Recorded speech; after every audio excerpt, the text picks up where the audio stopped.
एक दिन एक लड़की अपने पिता के लिए खेतों पर खाना लेकर जाती है। वह अपने पिता को खाना खिला रही है और पिता खाना खाने के बाद अब शांति से बैठा तो है, अचानक उसकी बेटी उठकर जाने लगती है। तो वह व्यक्ति खड़ा होता है और कहता है, बेटी रुको जरा, मैं क्यारी को देख कर आता हूँ, वह भरी है कि नहीं भरी, और यदि वो भर गई हो तो मैं अगली क्यारी में पानी काट दूंगा, तुम थोड़ी देर के लिए ठहरो। अब तो वह पिता खड़ा होता है और अपने हाथ में खेतों में काम करने वाला जो औजार जिसको फावड़ा बोलते हैं उसको उठाता है और सीधा उस फावड़े को यानी कि अपनी बेटी के सर में दे मारता है। और दोस्तों, जैसा कि आप जानते हैं, फावड़ा बहुत ही नुकीला और तेज़ धारदार वाले होता है।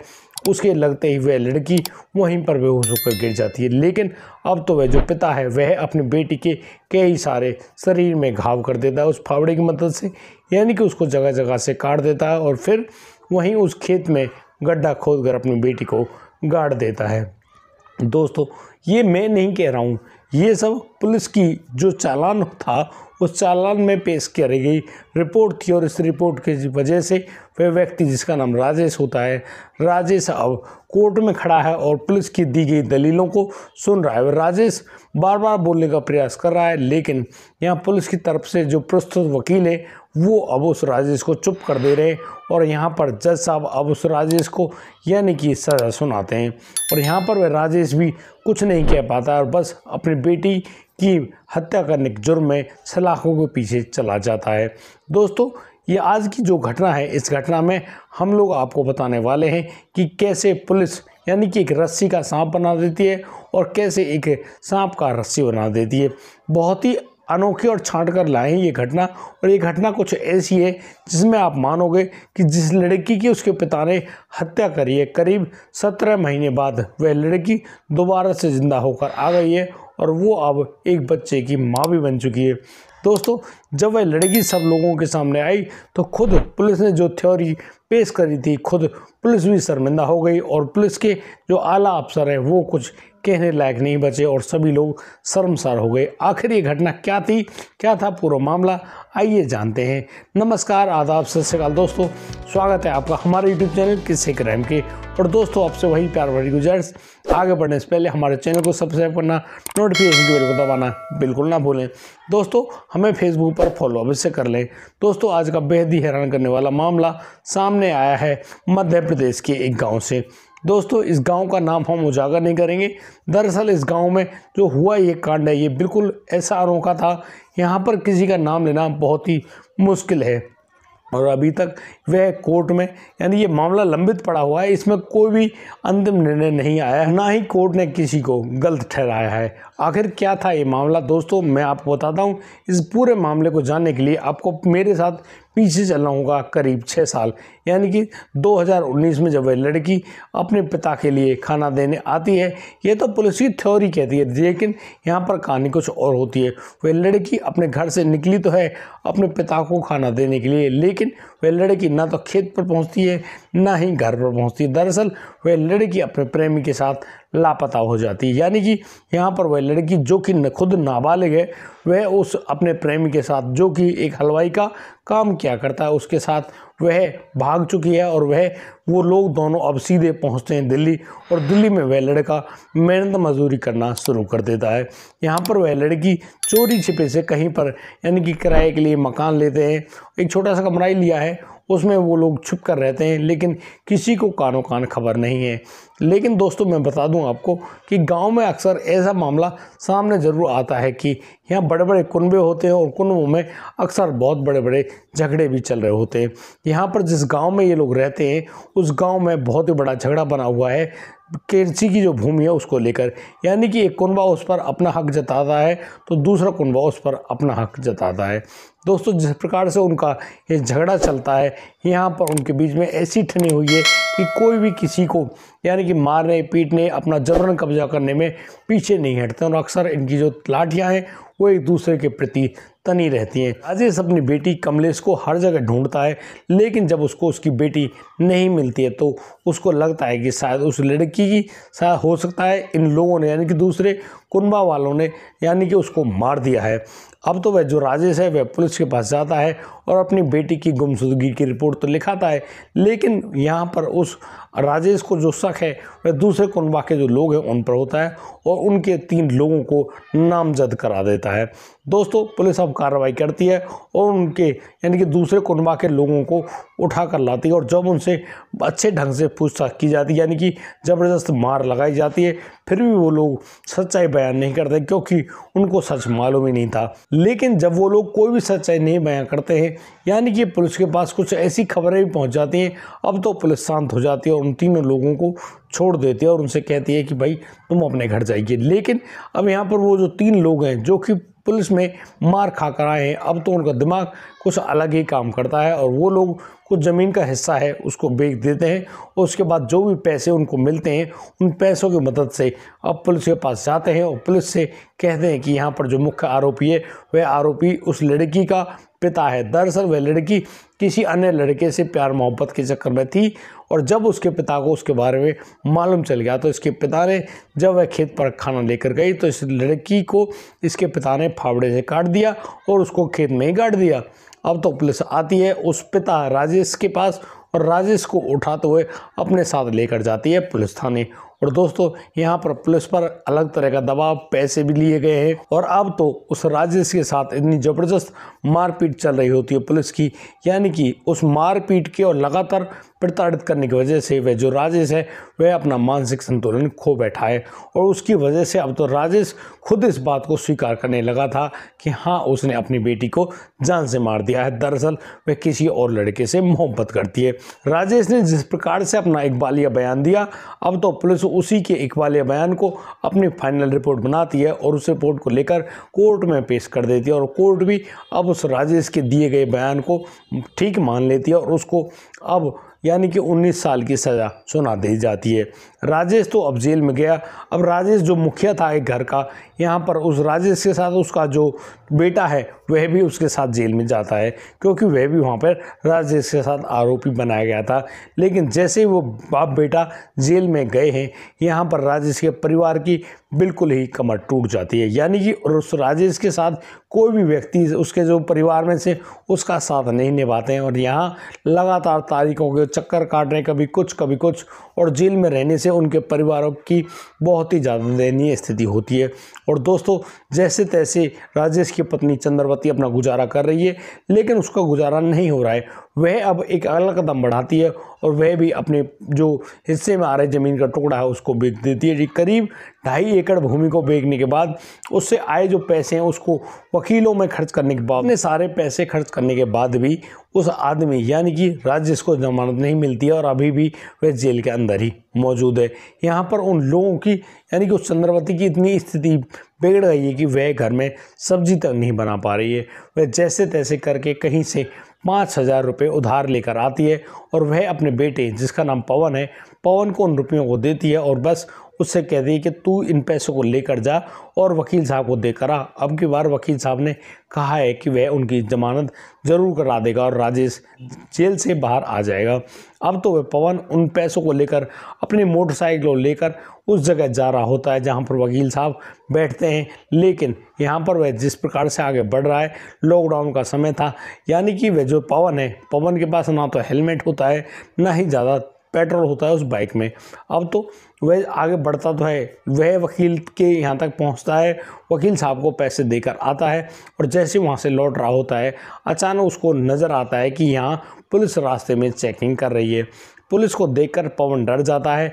वह अभी बालिग भी नहीं हुआ था, वह अब एक गांव का रास्ता पकड़ लेता है और उस गांव के रास्ते से जैसे निकल आ रहा है, अब वह उस गांव के रास्ते में यानी कि उसकी मोटरसाइकिल रुकती है और वह मोटरसाइकिल जैसे ही रुकी है, अचानक उसने एक ऐसा चेहरा देखा है जिस चेहरे को देखकर उसका आगे बढ़ने का मन ही नहीं कर रहा है। दरअसल वह यहाँ पर अपनी बहन जिसका नाम कमलेश है, जो कि करीब 1 साल पहले मारी जा चुकी है, उसको देखता है और जैसे वह उस लड़की को देखता है, मतलब कि उसकी निगाहें ठहर जाती है और बड़ी ही गौर से वह उस लड़की को देख रहा है। अब तो उसके हाथ पैर तो फूल ही गए हैं अपनी बहन को देखकर, क्योंकि वह मान चुका था कि उसकी बहन मर चुकी है, लेकिन यहाँ पर उसकी बहन जिंदा कैसे घूम रही है और उसकी गोद में एक बच्चा भी है। अब तो पवन जैसे तैसे बड़ी मुश्किल से उस गांव से अपने गांव पहुंचता है और वहां जाकर वह अपनी माँ को जब इस बात को बताता है तो उसकी माँ खुद पवन को डांटती और कहती है कि तू झूठ बोल रहा है और ऐसा हो ही नहीं सकता। दरअसल वह लड़की मारी जा चुकी है और पता नहीं वह कहाँ पर है, इसके बारे में भी कोई जानकारी नहीं है। और खुद तेरे बाप ने भी इस बात को स्वीकार किया है कि उसने ही अपनी बेटी को जान से मारा है। लेकिन वह जो लड़का पवन है वह बार बार दुहाइयाँ दे रहा है और वह अपने गांव के कुछ लोगों को अपने साथ लेकर जाता है उस गांव में जहां पर उसने कमलेश को देखा था।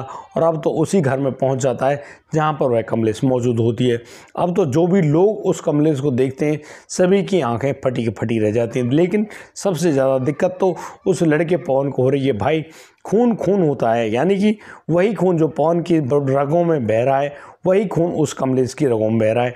अब यहाँ तो भाई बहन का रिश्ता बड़ा ही पवित्र है, लेकिन वो दोनों एक दूसरे को लाखों करोड़ों लोगों में भी ढूंढ लेंगे। उसी प्रकार से उस पवन ने इस बात की शिनाख्त करी कि हाँ यह उसकी बहन कमलेश है। जब वह कमलेश से पूछता है कि तुम कमलेश ही हो, तो कमलेश भी इस बात को स्वीकार करने बगैर नहीं रहती और वह कहती कि हाँ वही कमलेश है। लेकिन वह अब यहाँ पर पिंटू की बीवी बनकर रह रही है। दरअसल उसने पिंटू से शादी कर ली है। अब इस बात को सुनकर वो लोग सभी वापस आते हैं और बस पुलिस के पास पहुंचते हैं और पुलिस से कह रहे होते हैं कि देखो साहब, वह जो लड़की जिसके बारे में आपने ये बात कही कि उस लड़की को उसके पिता ने मार दिया और उसी आरोप में उनका पिता जेल के अंदर बंद है, वह लड़की तो जीवित है। अब दोस्तों लॉकडाउन का टाइम था, यानी कि सभी लोग अपने अपने घरों में कैद थे। पुलिस भी अब ज़्यादा जिम्मेदारी नहीं उठाती है और वो उस मामले में ज़्यादा सुनवाई करती ही नहीं है। यहाँ पर वह चंद्रवती लगातार घूम रही, कभी कहीं, यानी कि वह कोर्ट में भी कई दलीलें डलवाती है और कहलवाती है कि वह लड़की उस गांव में मौजूद है। अब उसके मौजूद होने पर जब वह लड़की मरी ही नहीं है तो फिर उसके हत्या के जुर्म में उसके पिता को क्यों अंदर डाला हुआ है, उसको तो बाहर निकालिए। लेकिन अब यहाँ पर ना तो कोर्ट कोई खास फैसला लेती है और ना ही पुलिस कोई कार्रवाई करती है। अब तो वह चंद्रवती जगह जगह मतलब कि हांड कर बहुत ज़्यादा परेशान है। वह कहीं पर जाए, किससे क्या बात करे, अचानक उसको मालूम चलता है कि शायद उसको वहाँ जो सीएम है उनके पास इस खबर को पहुँचाना चाहिए। वह जैसे तैसे करके सीएम आवास पहुँचती है और उनके पास जब इस पूरी सूचना को लेकर जाती है और कहती है कि उन्होंने उस लड़की को देखा भी है और वो खुद उस लड़की से मिली हुई है। वह लड़की खुद स्वीकार कर रही कि वही कमलेश है और यह उसी राजेश की बेटी है। यहाँ उसके पिता ने उससे कुछ भी नहीं कहा, वह तो अपने प्रेमी पिंटू के साथ भागकर उसने शादी कर ली थी, अपने घर में कोई सूचना नहीं दी और वह अब एक बच्चे की माँ भी बन चुकी है और उन्होंने कोर्ट मैरिज भी कर ली है।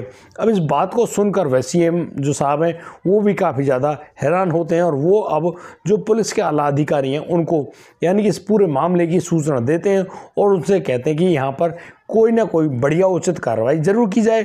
अब वो पुलिस वाले हैं वो अपनी कार्रवाई को निकालेंगे ही। अब वो जो आला अधिकारी हैं वो अपने उन निचले जो अधिकारी हैं आईओ वगैरह हैं उनके पास फ़ोन करते हैं, उनसे जानकारी जब निकलवाते हैं तो वो सभी लोग सिर्फ इसी बात को कह रहे हैं कि हाँ खुद राजेश ने इस बात को स्वीकार किया है कि उसने ही अपनी बेटी को मारा है, फिर उसकी बेटी जिंदा कहाँ से हो गई। दोस्तों यहाँ पूरा मामला जब बिगड़ता जाता है तो एक दिन वह चंद्रवती कोर्ट में पहुँच जाती है और कोर्ट में जज के सामने दलीलें दे रही होती है कि साहब उनको भी मौत की सज़ा सुना दीजिए। दरअसल वो लोग इस दुनिया में जीने के लायक ही नहीं है। अरे जिस बेटी को उन्होंने जन्म दिया उसको मारने के जुर्म में आपने उनके पिता को ही जेल के अंदर डाला है, लेकिन वह लड़की इस दुनिया में मौजूद है। वह चंद्रवती अपनी बेटी कमलेश को लेकर उस कोर्ट में मौजूद थी और वह दिखाती कि ये देखिए ये कमलेश है और इसने इस लड़की यानी कि पिंटू के साथ भागकर शादी कर ली, इसमें हमारा क्या दोष है। लेकिन पुलिस ने किस प्रकार से रस्सी का सांप बनाकर आपके पास पूरी जानकारी दिखाई और इसी जानकारी के एवज में यानी कि उस व्यक्ति राजेश को जेल के अंदर डाला हुआ है। आखिर ये कहानी क्यों हुई, यहाँ पर जज साहब भी सुनकर पूरे मामले को हैरान है और वो लोग पुलिस वालों की तरफ ऐसे देख रहे हैं जैसे कि निगाहों से पूछ रहे हो आखिर यहाँ पर माजरा क्या है भाई। लेकिन पुलिस ने जो सूचना और जो मतलब कि अंतिम रिपोर्ट चालान बनाकर पेश किया था उसमें कोई भी ऐसा निर्णय नहीं लिया गया था। और दोस्तों मैं आपको बता दूं कि पुलिस साक्ष्यों के अभाव में अब उस आदमी राजेश को उस कोर्ट से यानी कि जमानत तो दिला देते हैं, लेकिन अभी तक वह जो मामला है वह यानी कि क्लियर नहीं हुआ है, ना ही उस पर कोई अंतिम निर्णय आया है। अभी भी उस पूरे मामले में वह जो व्यक्ति है राजेश आज भी दोषी है और दोस्तों वह जमानत पर ही उस जेल से बाहर है, यानी कि वह कभी भी जेल में जा सकता है। और दोस्तों मैं आपको यहाँ बता दूं कि मैं किसी भी एक पुलिस वाले के लिए इन बातों को नहीं कह रहा हूँ, क्योंकि ये दुनिया है और ये सतरंगी होती है, सभी पुलिस वाले एक जैसे नहीं होते। लेकिन उस मामले में पुलिस ने ज़रूर कुछ घूस ली होगी या फिर कोई उन पर राजनीतिक दबाव होगा, तब जाकर पुलिस ने कुछ ऐसी प्रक्रिया करी जिसके तहत उसने उस राजेश को मुख्य दोषी बना भी दिया और उसको जेल के अंदर पहुंचा भी दिया। और अब राजेश अपनी जान बचाने की भरकस कोशिश कर रहा है। यहाँ पर राजेश और चंद्रवती दोनों पुलिस पर ऐसा गंभीर आरोप भी लगाते हैं कि पुलिस ने उनके साथ इस प्रकार की प्रताड़ना करी, उसको इतनी बुरी तरह से मारा पीटा कि वह जो राजेश है वह अपना मानसिक संतुलन खो बैठा है। राजेश कोर्ट के सामने इस बात का बयान भी देता है कि उसके दिमाग में अभी भी इस प्रकार के पैनिक अटैक आते हैं और वह रास्ते में चलता चलता बेहोश हो जाता है। लेकिन अभी तक कोर्ट ने पुलिस के उन आला अधिकारी या फिर उन आयोग के खिलाफ ना तो कोई कार्रवाई करी है, ना ही कोई और मामला बताया है। लेकिन दोस्तों यहाँ देखा आपने कि पुलिस की किस प्रकार की गलत बयानबाजी के कारण एक व्यक्ति को अभी तक उस अपनी बेटी की हत्या करने के मामले में यानी कि उसको छुटकारा नहीं मिला है, जबकि उसकी बेटी भी जिंदा है और वह 2 बच्चों की माँ भी बन गई है। लेकिन अभी तक वह पिता अपनी बेटी की हत्या करने के जुर्म में, जो कि अभी मरी नहीं है, वह अभी भी उसमें दोषी करार दिया हुआ है और पुलिस अभी भी उस व्यक्ति को उसकी बेटी की हत्या करने के मामले में दोषी समझ रही है। दोस्तों इस पूरे घटनाक्रम को सुनाने का उद्देश्य किसी को परेशान करना नहीं है, किसी के ऊपर गलत आरोप लगाना नहीं है, लेकिन आज इस दुनिया में जो भी हो रही ये घटना है, इन घटनाओं को बताने के लिए शायद हमको यह तरीका, यह रुख अख्तियार करना पड़ा और इसी वजह से हम लोग आपको ये पूरी घटनाएं भी बताते हैं कि जब भी ये न्याय की प्रणाली काम करती है तो यहाँ पर बहुत सारी झूठ भी चलती है और बहुत सारी सच्चाई भी चलती है। लेकिन यहाँ लोग एक दूसरे को नीचा दिखाने के लिए और अपने आप को श्रेष्ठ साबित करने के लिए साम दाम दंड भेद जैसी हर नीति को अपनाते हैं और फिर उनमें वो लोग कामयाबी होते नज़र आते हैं। लेकिन दोस्तों यह कामयाबी हमेशा के लिए नहीं होती है। जो भी व्यक्ति इस प्रकार के गलत काम करता है उसको एक ना एक दिन तो उसके परिणाम भुगतने ही पड़ते हैं। दोस्तों आज के लिए सिर्फ इतना ही। अब दीजिए मुझे इजाज़त, मिलता हूँ कल, लाता हूँ एक और अनोखा मामला। तब तक के लिए आप बढ़िया रहें, बेहतरीन रहें, अपना और अपने परिवार का बखूबी ख्याल रखते रहें। जय हिंद, जय भारत।